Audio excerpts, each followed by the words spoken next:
नमस्कार मित्रों, चंद्रकांता आध्यात्मिक यूट्यूब चैनल पर आपका हार्दिक अभिनंदन स्वागत। आजकल मैं एक स्टूडेंट को इंग्लिश ग्रामर की कोचिंग दे रहा हूँ। उसी संबंध में आपके साथ अपनी बातें साझा करता हूँ और जो मैं इसको ट्यूशन्स में बताता हूँ वे बातें मैं आपके साथ भी शेयर करता हूँ। 6, 7, 8 क्लास के स्टूडेंट्स जो अर्ध सरकारी या सरकारी स्कूलों में पढ़ते हैं, उनके लिए ये मेरा वीडियो देखना और जानना बहुत ज़रूरी है। एक वीडियो मैंने एक बच्चे के साथ बनाया था जो एक अर्ध सरकारी स्कूल में पढ़ता है। आपकी जानकारी के लिए बता दूं, बड़ी हर्ष का विषय है साहब। वो वीडियो वायरल हुआ और वीडियो वायरल होने के बाद वो उस स्कूल के प्रिंसिपल तक पहुंचा। और खुशखबरी ये है कि खंड शिक्षा अधिकारी तक भी पहुंचने के बाद स्कूल मैनेजमेंट और स्कूल के प्रधानाचार्य ने निर्णय लिया कि 6, 7, 8 क्लास के बच्चों को हिंदी और इंग्लिश ग्रामर अब क्लासेस में पढ़ाई जाएगी। तो इसी को आप अध्यात्म कह सकते हैं, इसी को आप समाज सेवा कह सकते हैं, इसी को आप कह सकते हैं कि निष्काम कर्म, सही कर्म कर, फल की चिंता मत कर। तो मैंने इसका प्रैक्टिकल किया साहब और इसमें सफलता मिली। तो आप भी कोशिश कीजिए। अब आते हैं मुद्दे की बात पर। मैं इसको स्टूडेंट को जो कोचिंग दे रहा हूँ, तो अभी तक मैंने इसको पार्ट ऑफ स्पीच बताए हैं, तो आपके साथ शेयर कर रहा हूँ साहब। तो बेटा, मैंने आपको क्या बताया था, what is the most importance part of speech in English grammar and language ना। आपकी समझ में आ गया था सब। और आज मैं आपको बताऊंगा what is the purpose of grammar in English language. It means purpose क्या है, उद्देश्य क्या है व्याकरण का इंग्लिश लैंग्वेज में, और इसको क्यों पढ़ना चाहिए, ये जानना क्यों ज़रूरी है। तो देखो बच्चों, सबसे पहले ज़्यादा ज़रूरी है आपको सबसे पहले समझना है इंग्लिश में, ठीक है। इंग्लिश एक टोटली, एक तरह से देखा जाए तो इनकम्प्लीट लैंग्वेज है, क्योंकि वहाँ there are 26 words only in English language. और वहीं दूसरी तरफ हिंदी में 52 और संस्कृत में 46 वर्ड्स हैं, तो आधे भी नहीं है इंग्लिश में। तो बस ये दुर्भाग्य रहा साहब हमारे भारत देश का कि हिंदी और संस्कृत की रोशनी में इंग्लिश को पढ़ा जाना चाहिए था और समझा जाना चाहिए था। हो गया ठीक इसके उलट। इंग्लिश की रोशनी में हिंदी और संस्कृत पढ़ाई जाने लगी, और जिसका नतीजा दुर्भाग्य से आप पूरे राष्ट्र में देख रहे हैं। और मैं इसको पुनर्जीवित करके इसको ठीक करने का प्रयास कर रहा हूँ। हिंदी और संस्कृत की रोशनी में इंग्लिश को पढ़ा जाना चाहिए। कैसे पढ़ा जाना चाहिए? अब ग्रामर पे आते हैं। देखिए, what is the purpose of grammar. Grammar का पर्पस क्या है? मैं आज अपनी बुक निकाल के लाया हूँ, तो यहाँ पर लिखा हुआ है, grammar refers to the rules and regulations that govern spoken and written languages. It is through proper grammar that we are able to communicate in a clear manner that people can understand। इसको हिंदी में convert करके बताना पड़ेगा, है ना बेटा। तो grammar मतलब व्याकरण, रेफर्स मतलब करता है अपना काम to the rules and regulations, नियम और जो शर्तें हैं या जो भी बातें हैं, जो संविधान है, एक तरह से बताया गया विधान है, जेट गवर्न्स, जो बताते हैं स्पोकन बोलने में और लिखने में, भाषा को लिखने और बोलने में जो नियम और शर्तें हैं, जो विधान है, उसको व्याकरण कहते हैं। चाहे वो हिंदी हो, चाहे वो इंग्लिश हो, चाहे वो संस्कृत हो। It is through proper grammar that we are able to communicate in a clear manner that people can understand.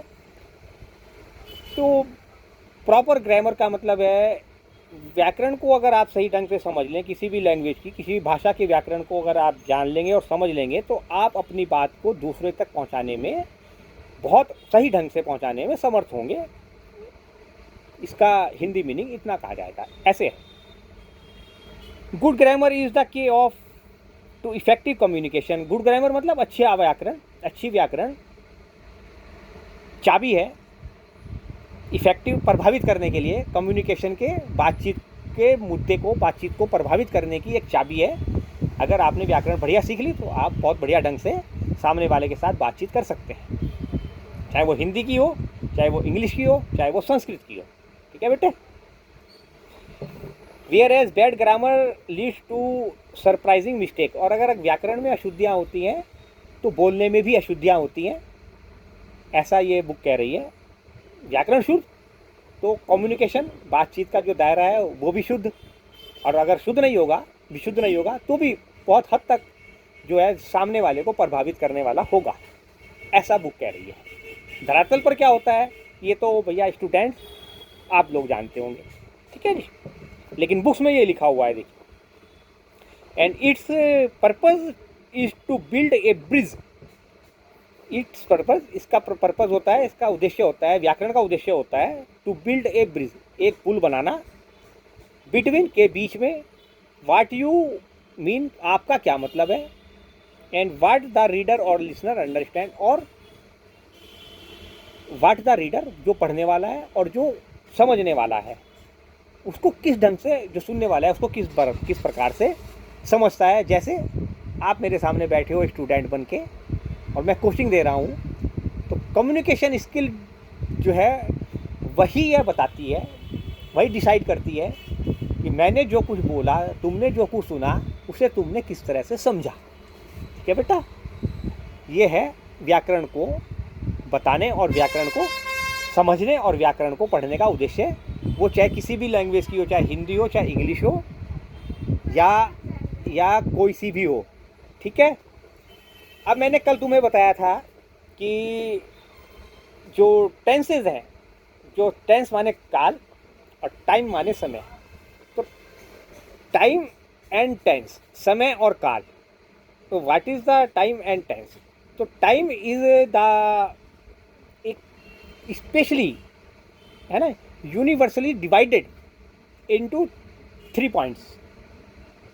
समय को जो है वो पहले से ही यूनिवर्सली मतलब उसका जिसका समय निश्चित है, न पता नहीं है कब से, 3 भागों में बांट दिया है। किस किस भाग में बांटते हैं हम? प्रेजेंट, पास्ट और फ्यूचर। प्रेजेंट मतलब वर्तमान काल, पास्ट मतलब भूतकाल, फ्यूचर मतलब भविष्य काल। लेकिन यहाँ एक सरप्राइजिंग बात है बेटा, एक नोट करने वाली बात है ग्रामर में, इंग्लिश ग्रामर में।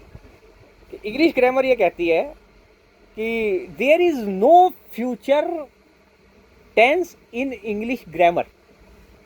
इंग्लिश ग्रामर में कोई फ्यूचर टेंस होता ही नहीं है, तो फिर हाउ वी यूज इट, है ना।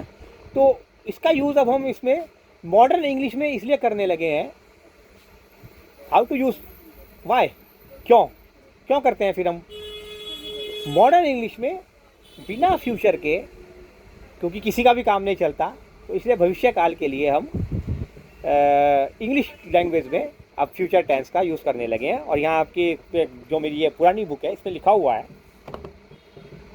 रिसोर्सेज मटेरियल क्या चाहिए। रिसोर्सेज माने साधन, मटेरियल माने पता है ना, मटेरियल माने द्रव्य भी होता है। ये जो क्या नाम इसका, जो कुछ भी आपको दिखाई दे रहा है बेटे, वो उसको कहा ही जाता है बायोलॉजिकल मटेरियल वर्ल्ड, भौतिक प्रकृतिगत संसार।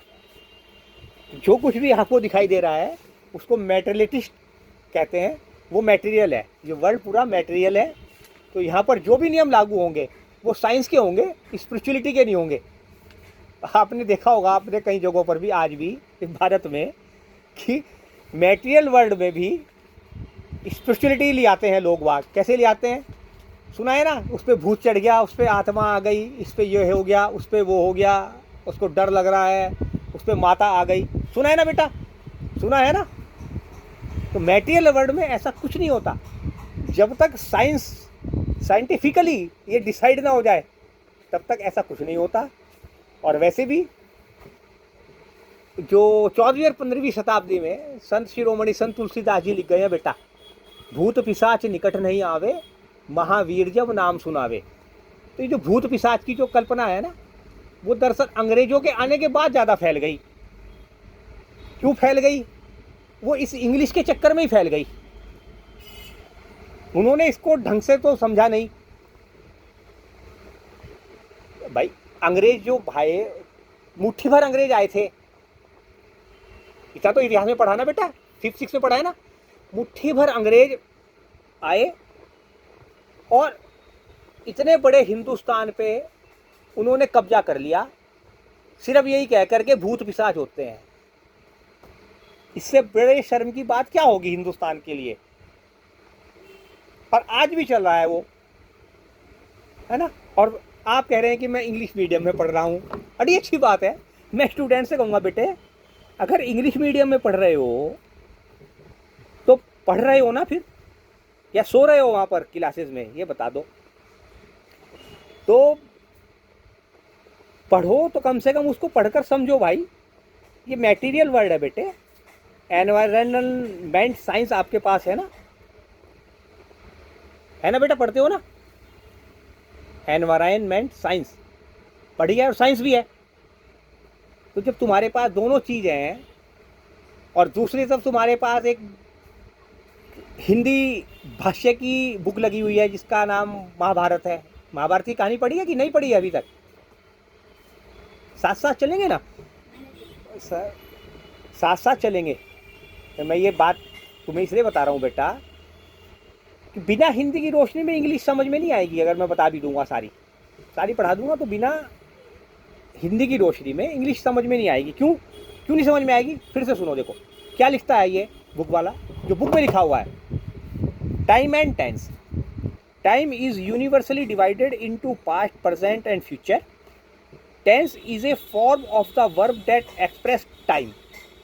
मतलब काल वह है जो एक्सप्रेस करता है, जो बताता है समय को क्रिया के अनुसार करने में।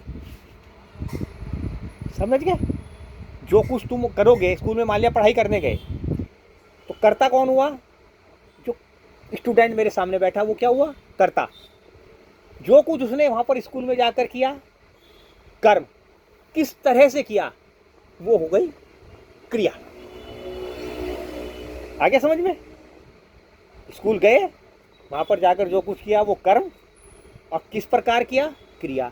उसको कहते हैं कि tense is a form of the verb that express time, जो टाइम को, समय को एक्सप्रेस करे, बताए, है ना, संभाषित करे।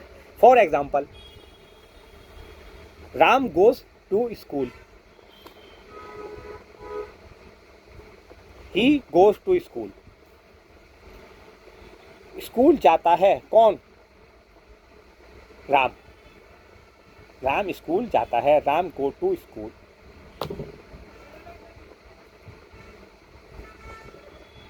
पास्ट टेंस में, भूतकाल में राम स्कूल गया, मतलब Ram went to school.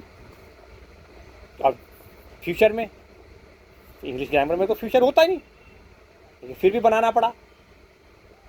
Ram school जाएगा, Ram will go to school tomorrow. जैसे भी जो भी होगा, है ना। फिलहाल बुक में इतना ही बताना काफ़ी है, इतना समझना काफ़ी है। और फिर क्या करते हैं? Thus the verb change its form to show whether an action take place. अभी जो मैंने तुम्हें बताया बेटा, जो एक्शन, जो क्रिया कहाँ पर की गई, क्रिया के विषय में भी बताएगा, कर्ता के विषय में भी बताएगा, और जो कुछ किया उसके विषय में भी बताएगा। उसको कहते हैं टेंस। समझ में आ गई? और फिर ये कह रहा है एट प्रेजेंट और it took place in the past. Present में क्या गया, या कि पहले क्या गया, पास्ट में क्या गया।